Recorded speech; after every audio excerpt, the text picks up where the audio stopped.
obviously something when you're at the level that we're speaking of that we all deal with and is important. Steve Kerr always mentions it like it's it's the thing that we all get frustrated and with that we hate, but yet it's the thing that we have to love the most because the media attention that is on our sport is the reason, you can sign a $100+ million deal, and I can sign $100 million deal, and guys are now starting to sign $300 million deals, and the reason being is because there's so much interest in our sport and the media attention and the media rights deal and all those things. Yet we're constantly under scrutiny, 24-hour scrutiny, and sometimes things are written that may not be as fair.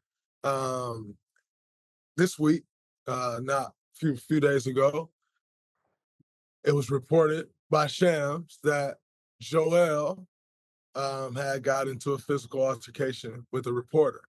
To my understanding, I didn't read the article, but I read what came of the article, where he kind of looped in his brother and his son and mentioning his legacy and what he hasn't done. And, it led to a physical altercation. What are your thoughts before any other questions? Just what are Yeah, your thoughts on the initial situation? yeah.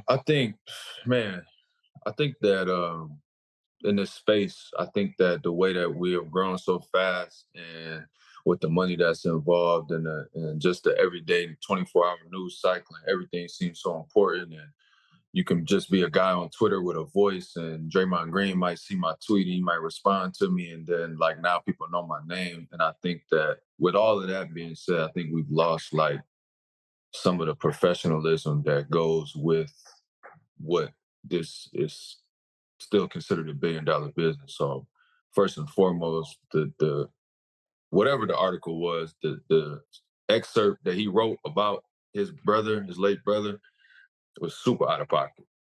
Yeah, Like that's crazy. super out of pocket, crazy, no context, no reason to even loop that in under any circumstances. And you can't like take a dig at somebody in the same paragraph that you mentioned, someone that lost a loved one so close to them. So I would say that first and foremost. Now, would I have did that? I don't know. So I'm not gonna knock Joel for that because I don't know how I would have responded. I probably, I think he understands the consequences that come with that. So I'm sure he knew that before he made his move. But I feel like me personally, if I'm gonna do that, I'm gonna just go all the way. You know what I'm saying? Yeah. It's like You might as well. it's not gonna be a push or a grab. It's gonna, you know what I'm saying? Somebody getting slapped up. Like once it's time to go all the way there, it's just time, and we take our punishment and we keep it moving. But yeah, I'm not like condoning violence or pushing for that, but it's like certain things, as a man, you still have to stand on some type of principles. And that comment was super out of pocket. And I think that maybe there was other ways it could have been put out. Probably shouldn't have been, allowed in the locker room at that point, or kept away, or whatever the case may be. So we'll see how it shakes out. But I think we all got to be careful how we carry this thing, as it continues to grow, because we can't like lose sight of some of the things that helped it be what it was as well. We can still mess it up. You know what I Yeah, mean? So it's like sure. everybody got to be on their P's and Q's. Not just players. Players always get the flack. They get the money and the flack, which is how it goes. But it's like the media plays a part as well.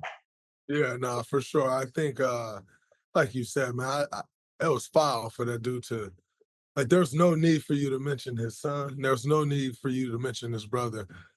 It's a terrible, like the way you looped it in. It looked like you were just thirsty to actually loop it in because it didn't. It didn't make the statement greater. No. Like it actually only made what you were saying about that thing. Like Right. it didn't make anything. Like actually, you did that, and because of that, no one knows any other part of your article that you wrote. And quite honestly, I don't think anyone gives a shit to even know now because they know the most important part is you did that and took that shot for no reason. and you got beat up on a little bit. And like you said, I don't want to condone violence. I've had a little Yeah, you history with can't some you can't things that condone violence. I'm, I'm the total opposite way, but I wasn't in this situation, so I'm gonna talk about Yeah, it. for sure. And I agree with you. If you're gonna go there, you might as well just go there because the consequence is the same. But the I always say yes, there is a responsibility on us as players to uphold a certain level of integrity and a level of professionalism and to continue to give to this game. You know what I'm saying? Because you still got to continue to give to this game for the next young guys that come through. It's our responsibility to deliver it to them in great standard, not deliver it to them in shitty standard. And so we have an obligation and a responsibility to do that. I think there's also an obligation and a responsibility, though, on some of these PR staffs. If you know that's happened, you know Joel feel a way about it. Maybe you don't have that guy in the locker room or around at that time. Maybe you have Joel's security on high alert that, hey, he need to be between him and this guy at all times because he's feeling away.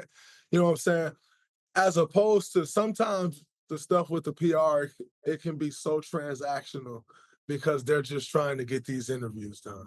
Yeah. And you can miss out on the piece of, let me see how this guy is feeling, because that can happen. Like, these are real human beings, man. These ain't robots. These ain't robots that Elon Musk created. These are real human beings. Yeah. You know what I'm saying? These are people with real emotions and real feelings, making real split-second decisions, spur-of-the-moment decisions. And can you do a better job as a PR staff of protecting guys? Because, it's, for instance, it was what it was, but like, could you have protected me from that guy that asked me the very first question of media day? People are worried about you. How, could you have protected me from that? Because I could have responded differently, and that been the whole thing of media day. And Yeah. could you have protected me from that? You know what I'm saying? Like, is it your job? Yeah. To a Kinda. certain extent. Yeah, to a Yeah, certain like, extent. so I think I yeah. look at it that. Go ahead. Yeah. I've been in some situations, not to the extent of what Joel did, but some other locker rooms that I've been a part of where they're, you know how it go. Players get irritated with certain reporters, or, through the course of the season, or they say things, and Twitter get a lot of people in trouble. People just like to tweet during the games, things like that. So I've had PR staffs that have removed people, certain times, or maybe you just take you move them around when you got to move them around just to like let everything die down. Because like you said, it not just people. We're talking about like high functioning, like super talented, super egotistical, super emotional, like people. And we put, our lives on the line. Yes, we're paid very well and all of those things, but it's like we still are given a lot on a daily basis and expected to take the high road all the time. Like you might Every not single pass, time. you might not pass that test every single time. If you gotta Yeah. do it 1,000 times, you might slip up one time, and like I said, maybe could have handled it better, but I think everybody have to look and see what they could have did better, not just Joel. I'm not gonna say like, oh, he shouldn't have did that, or the reporter shouldn't. Yeah, the other people involved, they got a part to play too. 100%. Definitely. And I think, even like, what with the one question that it does raise, and I'm actually a little happy this happened